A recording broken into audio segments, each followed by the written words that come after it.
Hello दोस्तों, आप सभी का स्वागत है आपके अपने यूट्यूब चैनल स्टडी विद भावना में। आज मैं आपके लिए साइंस का सबसे इम्पोर्टेंट टॉपिक लेके आई हूँ। आज का टॉपिक है मानव शरीर। दोस्तों, मानव शरीर से जितने भी क्वेश्चन बन सकते हैं इस वीडियो में लेकर आई हूँ मैं। इस वीडियो में 200 से ज़्यादा क्वेश्चन है। अगर आप किसी भी एग्जाम की तैयारी कर रहे हैं और जिस भी एग्जाम में साइंस से पूछी जाती है, दोस्तों ये टॉपिक जरूर आता ही है। पहला प्रश्न है, मानव की पाचन नली लगभग कितने फीट लंबी होती है? तो मानव की पाचन नली 32 फीट लंबी होती है, ऑप्शन सी। अगला प्रश्न है, मनुष्य में पाचन क्रिया कहाँ प्रारंभ होती है? तो मनुष्य में पाचन क्रिया मुख से प्रारंभ होती है, ऑप्शन बी आएगा इसका आंसर। नेक्स्ट प्रश्न देख लेते हैं, मनुष्य में पाचन का अधिकांश भाग किस अंग में संपन्न होता है? तो मनुष्य में पाचन का अधिकांश भाग छोटे आंत में संपन्न होता है, ऑप्शन ए। अगला प्रश्न है, मनुष्य के जीवन में कितने दांत 2 बार विकसित होते हैं? तो मनुष्य के जीवन में 2 बार विकसित होने वाले दांतों की संख्या है 20, ऑप्शन बी आएगा इसका आंसर। अगला क्वेश्चन है, अस्थियों और पेशियों को आपस में जोड़ता है। तो अस्थियों और पेशियों को आपस में कौन जोड़ता है? तो ये टेंडन जोड़ता है। इंपॉर्टेंट क्वेश्चन है फ्रेंड्स, याद रखिएगा। अगला प्रश्न है, अस्थि में कौन सा लवण सर्वाधिक मात्रा में होता है? तो हड्डियों में सर्वाधिक मात्रा में कैल्शियम फास्फेट पाया जाता है, ऑप्शन सी होगा इसका आंसर। नेक्स्ट क्वेश्चन है हमारा, वृद्धावस्था में मनुष्य की हड्डियां कमजोर क्यों हो जाती है? तो कैल्शियम की कमी की वजह से वृद्धावस्था में हड्डियां कमजोर हो जाती है, ऑप्शन बी। नेक्स्ट क्वेश्चन है, दांतों और हड्डियों में पाए जाने वाला तत्व कौन सा है? तो दांतों और हड्डियों में पाए जाने वाला तत्व है कैल्शियम और फास्फोरस, ऑप्शन ए। अगला प्रश्न है, मानव शरीर के किस अंग की हड्डी सबसे अधिक लंबी होती है? तो मानव शरीर के जांघ की हड्डी जिसे फीमर कहा जाता है, फीमर नाम की हड्डी सबसे अधिक लंबी होती है, ऑप्शन ए आएगा इसका आंसर। अगला प्रश्न है, टीबिया नामक हड्डी कहाँ पाई जाती है? तो टीबिया नामक हड्डी ये टांग में मतलब पैर में पाई जाती है, ऑप्शन ए आएगा इसका आंसर। अगला प्रश्न है, मनुष्य के शरीर में पैर की हड्डी कैसी होती है? तो मनुष्य के शरीर में पैर की हड्डी संधिरी होती है, ये ऑप्शन डी आएगा इसका आंसर। अगला प्रश्न है, ह्यूमरस अस्थि कहाँ पाई जाती है? तो ह्यूमरस अस्थि ऊपरी भुजा। अगला प्रश्न है, निम्न में से कौन मानव के शरीर की हड्डी नहीं है? तो मानव के शरीर की हड्डी ह्यूमरस नहीं है, फिबुला, टीबिया और फीमर होती है, ऑप्शन ए आएगा इसका आंसर। नेक्स्ट प्रश्न है, मानव शरीर की सबसे लंबी हड्डी का नाम क्या है? तो मानव शरीर की सबसे लंबी हड्डी फीमर है, अभी बताया था, ये फीमर हड्डी जांघ में पाई जाती है, ऑप्शन बी। अगला प्रश्न है, मानव शरीर की सबसे छोटी हड्डी कौन सी है? तो मानव की सबसे छोटी हड्डी होती है स्टेपिज, स्टेपिज कान की हड्डी होती है, ऑप्शन बी इसका आंसर आएगा। अगला प्रश्न देख लेते हैं, शरीर की सर्वाधिक प्रबल हड्डी कौन सी होती है? सर्वाधिक प्रबल अस्थि होती है जबड़े की, ये बहुत मजबूत हड्डी हड्डी होती है, ऑप्शन ए। अगला प्रश्न है, मनुष्य के शरीर में पसलियों के कितने जोड़े होते हैं? तो मनुष्य के शरीर में 12 जोड़ी पसली होती है, यानी कि 24 पसलियां पाई जाती है, ऑप्शन ए आएगा इसका आंसर। अगला प्रश्न है, मनुष्य की खोपड़ी में कितनी हड्डियां होती है? तो मनुष्य की खोपड़ी में अस्थियों की संख्या 8 होती है। अगला प्रश्न है, नवजात शिशुओं में हड्डियों की संख्या कितनी होती है? तो नवजात शिशुओं में हड्डियों की संख्या लगभग 300 पाई जाती है, ऑप्शन बी। नेक्स्ट क्वेश्चन है, मनुष्य में कुल कितनी हड्डियां होती है? तो मनुष्य में 206 हड्डियां होती है, ऑप्शन बी। नेक्स्ट प्रश्न है, मानव शरीर का पीएच क्या है? तो मानव शरीर का पीएच, मानव रुधिर का पीएच है 7.4, मानव रक्त का पीएच वैल्यू है जो 7.4 होती है, इसको याद रखना है। नेक्स्ट क्वेश्चन है,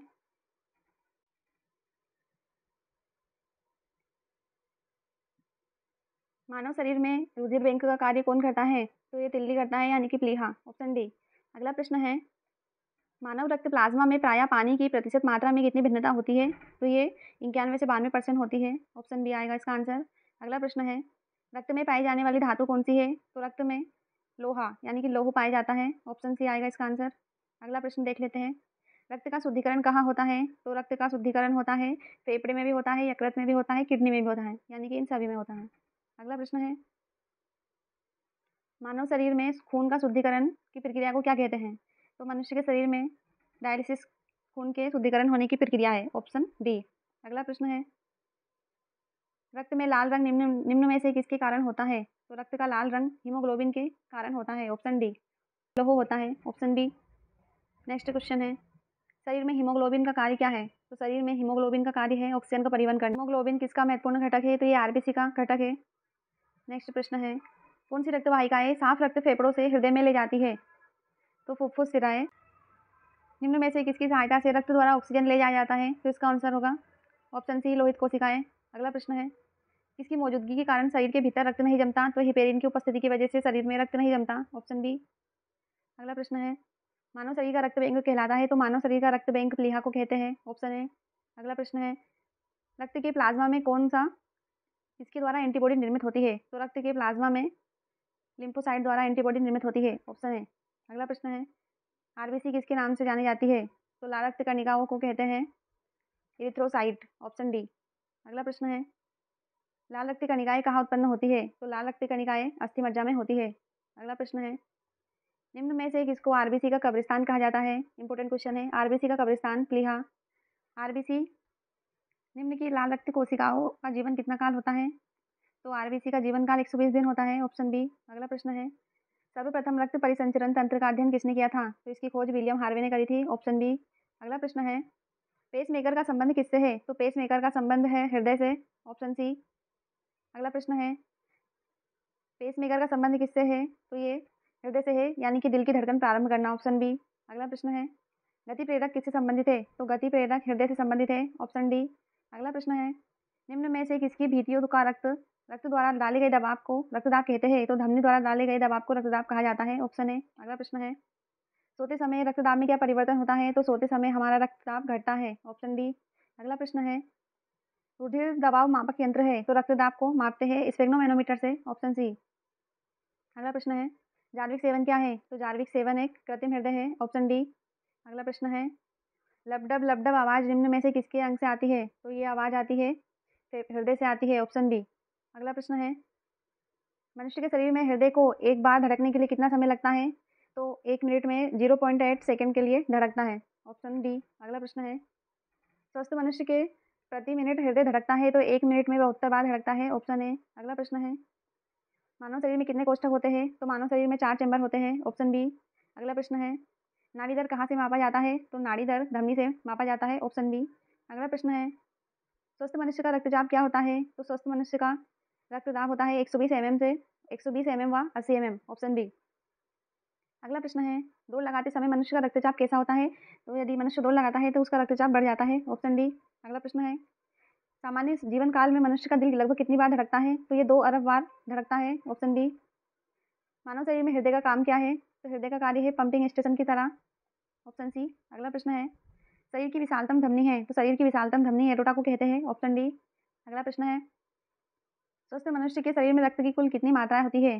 तो स्वस्थ मनुष्य के शरीर में शरीर के वजन का 7% रक्त की मात्रा होती है, ऑप्शन बी। अगला प्रश्न है, एक वयस्क में रक्त का औसत आयतन कितना होता है? तो एक वयस्क में रक्त का औसत आयतन 5 से 6 लीटर होता है, ऑप्शन ए। अगला प्रश्न है, मुख में स्टार्च का शर्करा में पाचन किसके द्वारा होता है? तो मुख में स्टार्च का शर्करा में पाचन टाइलिन द्वारा होता है, ऑप्शन नंबर डी। अगला क्वेश्चन है, पाचन तंत्र का हिस्सा नहीं है, तो पाचन तंत्र का हिस्सा आंत और यकृत और पित्ताशय है, जबकि कार्निया नहीं है, तो ऑप्शन ए आएगा इसका आंसर। अगला प्रश्न है, दुग्ध प्रोटीन को पचाने वाला एंजाइम है, तो दुग्ध को पचाने वाला एंजाइम है रेनिन। रेनिन एंजाइम बच्चों में पाया जाता है, जिससे वो आसानी से दूध को पचा सकते हैं, ऑप्शन ए आएगा इसका आंसर।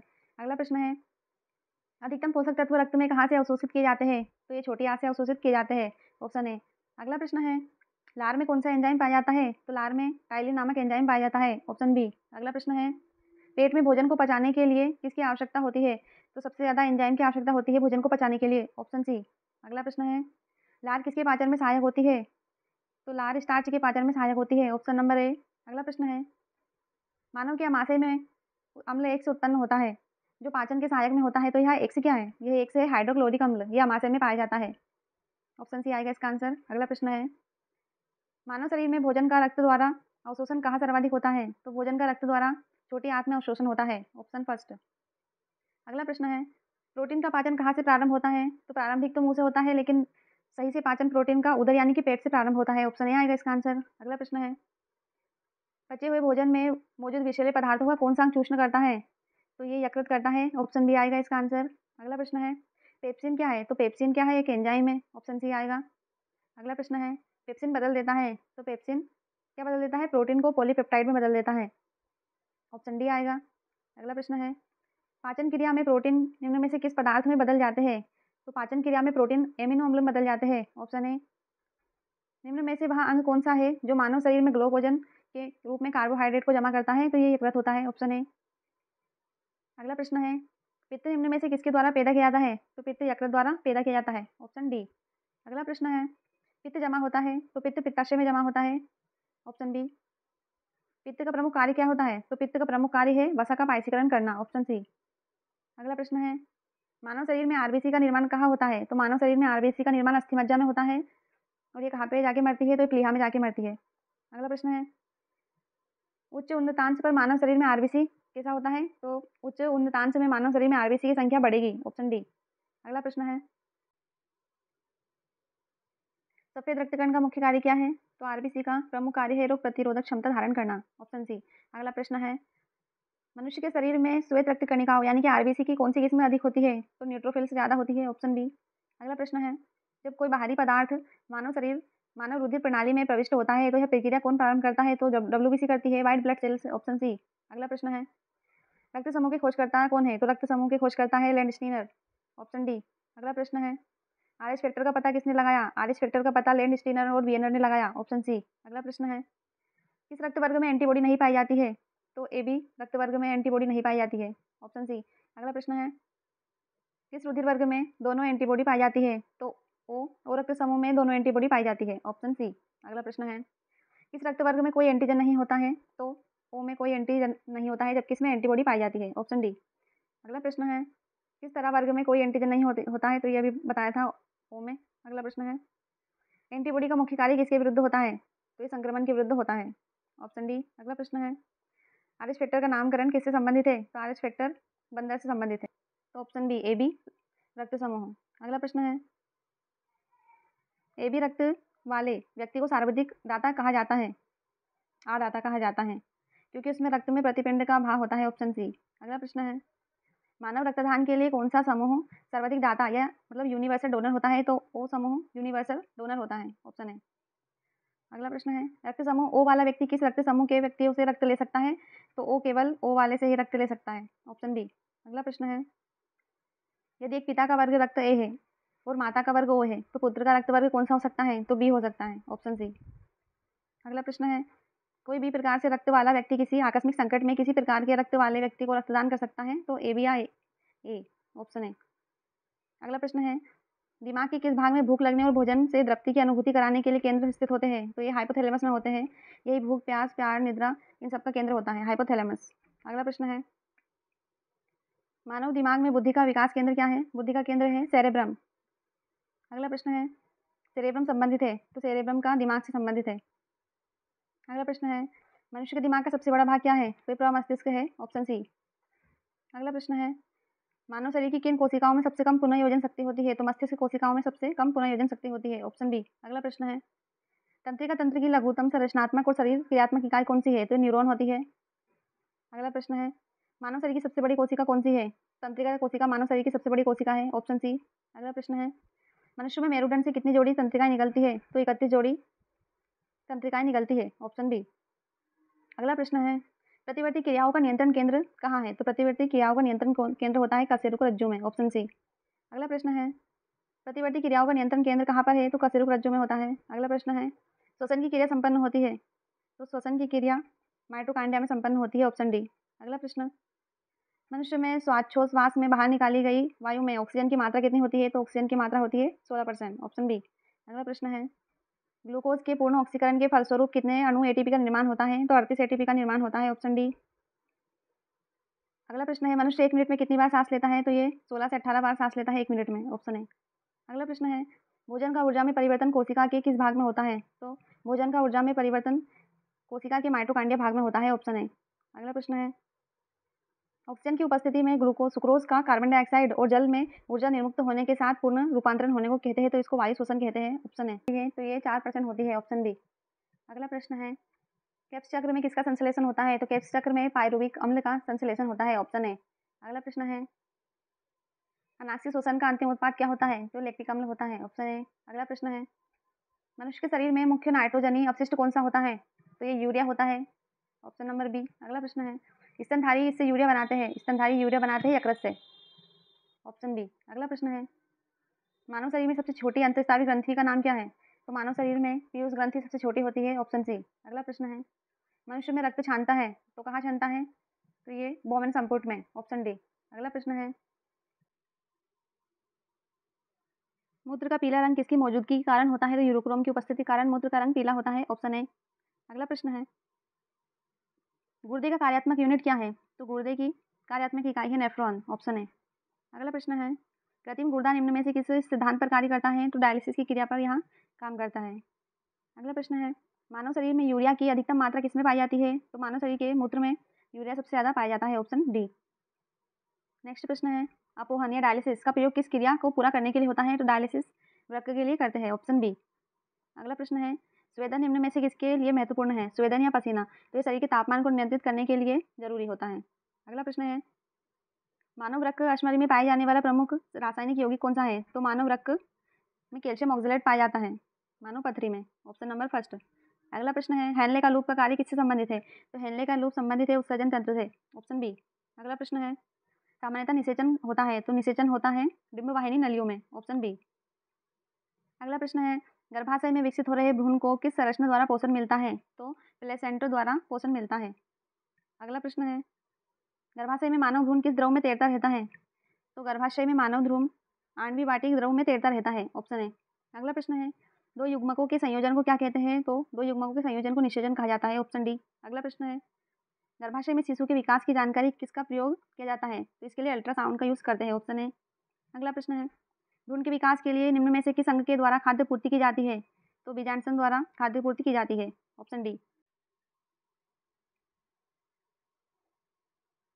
निम्न में से कौन सी स्थिति टेस्ट ट्यूब बेबी की परिघटना को सही रूप से निरूपित करती है? तो जब निषेचन बाह्य होता है और विकास आंतरिक होता है, तो यह टेस्ट ट्यूब बेबी की परिघटना है। अगला प्रश्न है, बच्चों का लिंग निर्धारण किसके गुणसूत्र से होता है? तो बच्चों का लिंग निर्धारण होता है पिता के द्वारा। स्त्रियों का गर्भकाल होता है, ऑप्शन डी। अगला प्रश्न है, स्त्रियों की नसबंदी क्या कहलाती है? स्त्रियों की नसबंदी ट्यूबेक्टोमी कहलाती है, ऑप्शन डी। अगला प्रश्न है, पुरुषों की नसबंदी क्या कहलाती है? तो पुरुषों की नसबंदी को वैसेक्टोमी कहा जाता है, ऑप्शन ए। अगला प्रश्न है, प्रथम परखनली शिशु का नाम क्या था? तो प्रथम परखनली शिशु लुईस था, ऑप्शन नंबर ए। अगला प्रश्न है,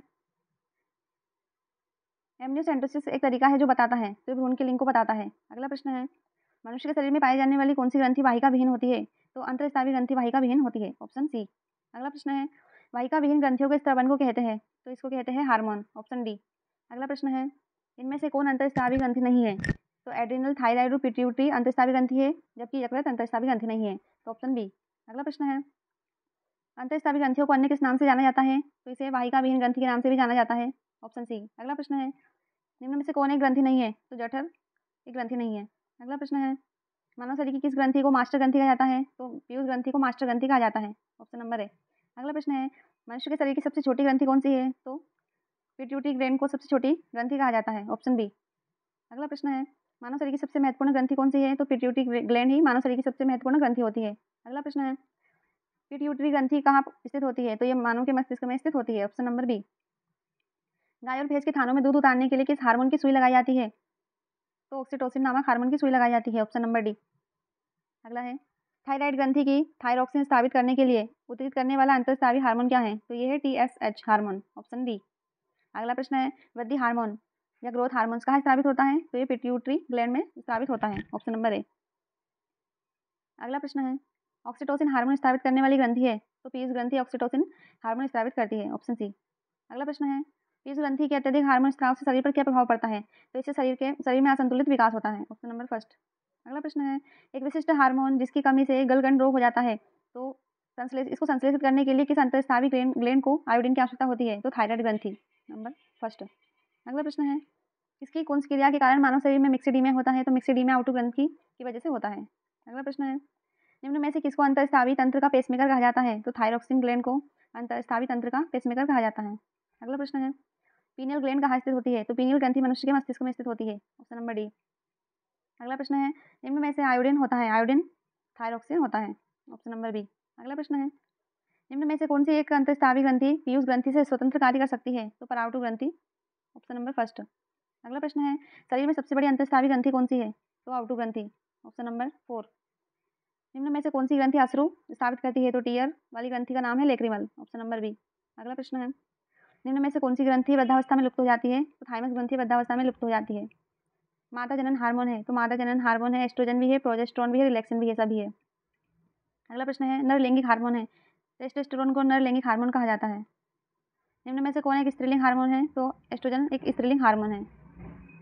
अगला प्रश्न है, कौन सा हार्मोन लडो या उड़ो हार्मोन कहा जाता है? इंपॉर्टेंट क्वेश्चन है। तो इसको एड्रिनल ग्रंथि को एड्रिनल हार्मोन लड़ो या उड़ो हार्मोन कहलाता है। अगला प्रश्न है, मानव शरीर में रक्तचाप नियंत्रित होता है तो अधिवक्र ग्रंथि से रक्तचाप को नियंत्रित करते हैं। जीवन रक्षक हार्मोन किस ग्रंथि से स्रावित होते हैं? तो एड्रिनल ग्रंथि से जीवन रक्षक हार्मोन स्रावित होते हैं। अगला प्रश्न है, मानव शरीर की कौन सी ग्रंथि एक साथ अंतःस्रावी और बाह्यस्रावी दोनों तरह से कार्य करती है? तो अग्नाशय ग्रंथि है, जो दोनों तरह से कार्य करती है। इंसुलिन है एक प्रकार का, इंसुलिन एक हार्मोन है, ऑप्शन नंबर सी। अगला प्रश्न है, थायराइड ग्रंथि का स्थान कहाँ है? तो गले में होता है थायराइड ग्रंथि। इंसुलिन उत्पादित करता है, इंसुलिन पित्ताशय द्वारा उत्पादित होता है। अगला प्रश्न है, इंसुलिन की खोज करी थी? तो इंसुलिन की खोज करी थी बेटिंग और बिस्टन ने, इंपॉर्टेंट है। अगला प्रश्न है, कंकाल की मांसपेशियों की अनुमानित संख्या क्या है? तो कंकाल की मांसपेशियों की अनुमानित संख्या है 700। ग्रंथियों में स्वस्पंदन का गुण पाया जाता है? तो इसका आंसर होगा हृदय, ऑप्शन नंबर डी। करती हूँ फ्रेंड्स, आपका ये टॉपिक इस वीडियो को देखने के बाद कंप्लीट हो गया होगा। जितने भी मानव शरीर से क्वेश्चन बनेंगे आज के इस वीडियो में आपको कवर हो गए होंगे और आपको बहुत कुछ सीखने को मिला होगा। फ्रेंड्स, अगर आपको ये वीडियो पसंद आई हो तो इस वीडियो को ज़्यादा से ज़्यादा लाइक और